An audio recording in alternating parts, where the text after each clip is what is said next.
Pada kesempatan ini kita membahas tentang bahasa assembly untuk arsitektur MIPS.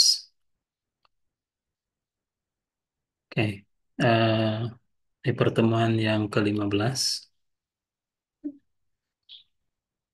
Yang pertama ini tentang bahasa assembly dalam arsitektur komputer MIPS. Nah, secara umum struktur program di dalam bahasa assembly MIPS ini dibagi menjadi beberapa bagian ya. Di antaranya adalah deklarasi data, ini biasanya di awal ya. Eh, Nanti ada directive dot data ya. Ini diawali dengan dot data. Ini fungsinya adalah untuk mendeklarasikan nama variabel yang digunakan dalam program atau juga alokasi memori RAM ya, seperti kita misalkan mau mendefinisikan array gitu ya. Nah, itu ada di deklarasi data. Nah, berikutnya ada bagian kode ya atau program itu sendiri yang ditempatkan sesudah directive dot code ya. Nah, di sini kita menuliskan program atau instruksi nanti diawali oleh ini apa main titik dua ya dan diakhiri dengan exit. Itu bagian yang kedua. Kemudian bagian yang berikutnya ada juga komentar ya. Komentar diawali dengan eh, hands ya dengan tanda pagar seperti ini. Nah, banyak IDE ya untuk kita apa merunning atau menjalankan program assembly MIPS ini ya. Seperti ada SPIM ya. Ada SPIM dengan beberapa varian. Nah, ini bisa di-download dan bisa dicoba ya. Dan kita menulis program MIPS ini bisa pertama di dalam Notepad dulu, kemudian disimpan sebagai .asm. Baru nanti dieksekusi di eh, SPIM ya. Nah, berikutnya untuk deklarasi data yang pertama, ini formatnya ada nama, kemudian ada tipe storage-nya dan ada nilai awal ya. Nah, jadi di sini nama ini adalah nama variabelnya, kemudian ini nilainya dan ini tipe storage. Contoh misalkan var 1 ya, var 1 di sini tipenya adalah Word, kemudian nilai awalnya adalah 3 gitu ya. Kemudian ada juga Ray 1, tipenya adalah byte ya. Kemudian nilainya A dan B. Berarti di sini secara implisit byte ini ada dua elemen ya, yaitu A dan B. Ini contoh deklarasi data. Nah, kemudian berkaitan dengan penggunaan register dalam MIPS ya. Kita ketahui bahwa dalam MIPS terdapat 32 register dimulai dari nomor 0 sampai nomor 31. Nah, ini dibagi menjadi eh, beberapa nama beberapa nama register yang tujuannya biar penggunaannya itu eh, lebih teratur dan ada penggunaan register untuk fungsi-fungsi khusus ya. Contoh register 0, register nomor 0 ini eh, di dalam program kita bisa nulisnya $0 dan isinya selalu 0 gitu ya. Nah, ada juga register 2 dan sampai 3 ya. Itu V0, V1, kemudian A0 sampai A3 itu register 4 sampai 7, T0 sampai T7 register 8 sampai 15. Kemudian ini di sini penggunaannya ya ada constant value nilainya 0 ya. Kemudian ada nilai untuk hasil dari apa prosesnya. Ada V0, V1, menyimpan argumen itu di A0 sampai A3, kemudian ada temporary register T0 sampai T7, ada save yang untuk menyimpan S0 sampai S7, ada temporary lagi T8 sampai T9, ada global pointer, stack pointer, frame pointer, dan return address. Ya, nah, itu jadi di dalam pemrograman bahasa assembly MIPS kita menggunakannya nama ya, nama register yang sebelah kiri ini, bukan nomor registernya. Kemudian beberapa jenis instruksi yang pertama untuk mengakses RAM itu ada dua ya, ada load. Load itu artinya ngambil data dari RAM dimasukkan ke dalam register. Satunya lagi adalah store ya. Store itu menyimpan data dari register ke dalam RAM ya, kebalikannya seperti itu. Nah, ini ada load word, register, RAM. Berarti isi dari RAM ini disimpan di load ke dalam register. Ada load byte. Kalau word itu 32 bit ya, kalau byte itu 8 bit dari RAM ke register. Kalau store sebaliknya dari register ke RAM ya. Ada lagi satu load immediate. Load immediate itu register diisi dengan nilai ya. Jadi kita bisa langsung mengisi register dengan sebuah nilai. Misal ya, LI berapa register T1 diisi dengan angka 5 berarti register T1 itu akan langsung nilainya menjadi angka 5. Nah, ini beberapa instruksi ya. Secara umum ada arithmetic. Contohnya add subtract. Ini sintaknya seperti ini ya. Add S1, S2, S3. Artinya isi S2 ditambah isi S3 disimpan di S1. Kemudian ada data transfer. Seperti ini ya format instruksinya. Load word S1, 100 S2. Nah, yang dalam kurung ini adalah base ya, basis. Sementara angka 100 itu adalah offsetnya. Nanti alamat memorinya adalah basis ditambah offset. Nah, ini ya, basis ditambah offset. Itu alamat memori yang akan di-load. Nah, hasilnya disimpan di dalam S1. Kemudian proses kebalikannya adalah store word. Store word itu isi dari register disimpan di memori. Ya, alamatnya base sama offsetnya juga. Kemudian ada branch conditional, ada branch on equal. Dia baru lompat kalau perbandingannya sama. Misal di sini ya, BEQ S1, S2, L.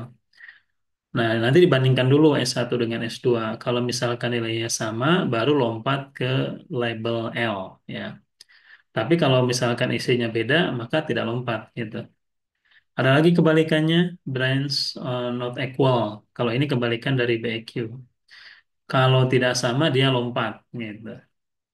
Ada lagi set on less than, SLT, S1, S2, S3. Dia membandingkan ya S2 dengan S3.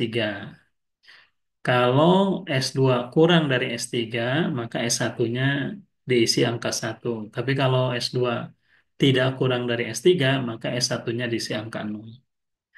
Nah, ini conditional branch. Kemudian ada unconditional jump. Ini lompat yang langsung ya, tidak perlu kondisi. Contoh, C 2500. Nah, maka ini akan lompat ke instruksi yang ke 2500.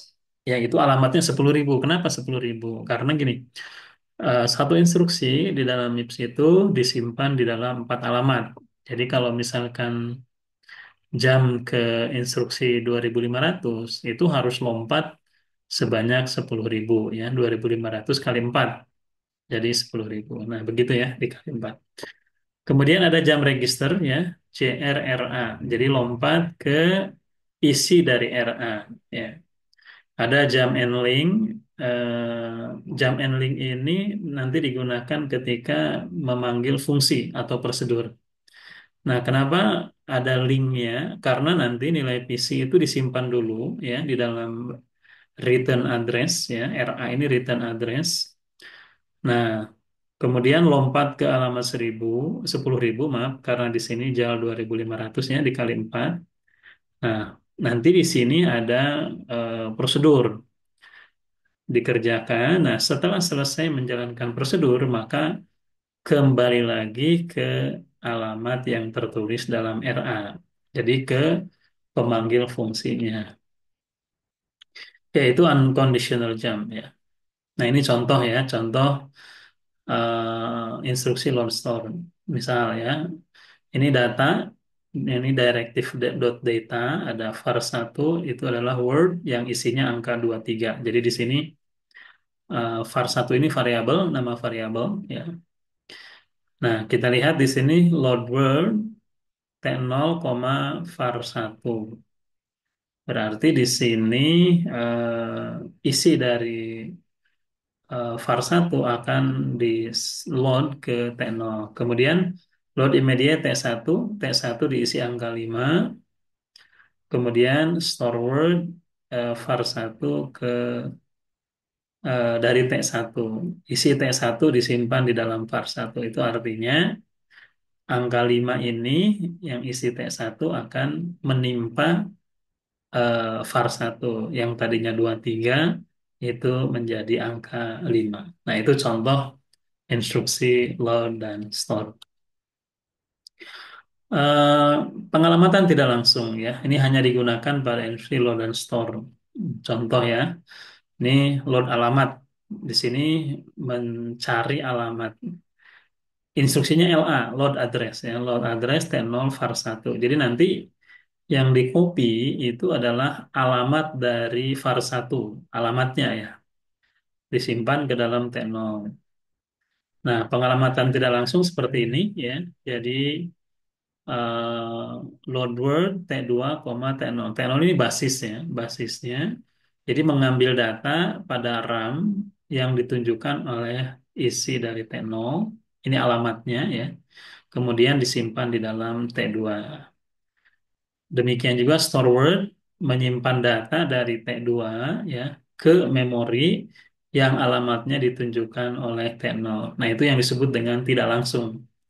Jadi isi T0-nya yang menjadi alamat. Kemudian ada juga yang berbasis atau berindeksnya. Contoh di sini load word T2, 4, T0. Nah, di sini alamatnya ini gabungan ya, yang dalam kurung namanya basis, kemudian yang ini jarak atau offset. Nah, nanti alamat memorinya digabung, T0 ditambah 4 gitu ya. Nah, isi memorinya diambil ke dalam T2. Store word. Nah, di sini ada negatif nih, jaraknya negatif. Artinya basisnya adalah T0 dikurangi 12.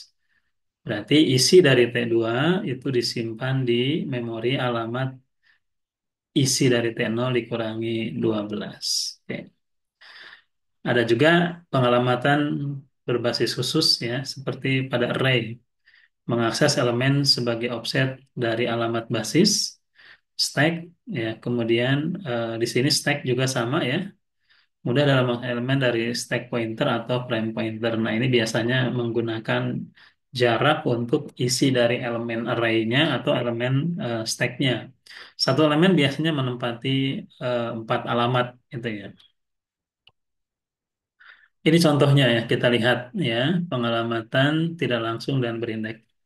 Kita punya array ya, dot space isinya 12 ya. Nah, kemudian di sini load address diambil address awal dari array 1 ini disimpan di T0, kemudian load immediate, ini load address, ini load immediate, nanti T1 diisi angka 5, kemudian store word, isi T1 angka 5 ini disimpan di dalam array gitu ya, berarti array sekarang isinya angka 5, kemudian load immediate T1 diisi angka 13, store word T1 disimpan di array ditambah 4.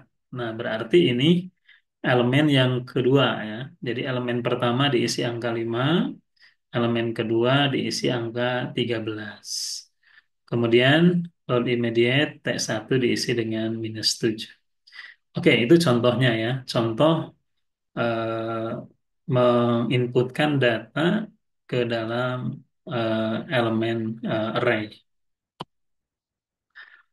Nah, berikutnya instruksi aritmetika ya. Sebagian besar menggunakan 3 buah operan, semua operan register. Jadi formatnya seperti ini ya. Mau add, mau sub, add immediate, add unsigned, sub unsigned. Itu formatnya seperti ini. T0, T1, T2, dan dua isi register yang belakang dioperasikan dan hasilnya disimpan di register yang pertama. Ini semuanya ya eh, mirip gitu. Kalau berikutnya adalah branch ya. Branch ada B target ya. Ini branch tanpa kondisi ya. BEQ, BLT, BLE dan seterusnya. Nah, nanti ini bisa secara intuisi ya atau dicek apa namanya artinya. Tapi kan kita bisa lihat ya BEQ branch on equal gitu ya, BLT branch on less than, BLE, BGT dan seterusnya. Tapi kita bisa lihat di datasheet instruksi di dalam MIPS. Berikutnya adalah jam lompatan ya, ada jam target, ada JR T3. Jadi lompat ke alamat isi register T3. Berikutnya instruksi pemanggilan subrutin atau prosedur atau function menggunakan JAL ya. Nah, JAL ini kelebihannya sebelum dia lompat, dia simpan dulu alamat saat ini ke dalam RA ya, return address register RA. Nah, jadi isi dari program counter ke dalam RA. Supaya apa? Supaya nanti setelah selesai mengerjakan subrutin, itu bisa kembali ke program utama ya, melanjutkan. Berikutnya adalah JR, jam register, jadi lompat ke alamat yang ditunjukkan oleh isi register. Contoh di sini JRRA. Berarti lompat ke isi register RA, ke alamat memori yang ditunjukkan oleh nilai yang ada di register RA. Itu bagian eh, pertama dari bahasa assembly ini.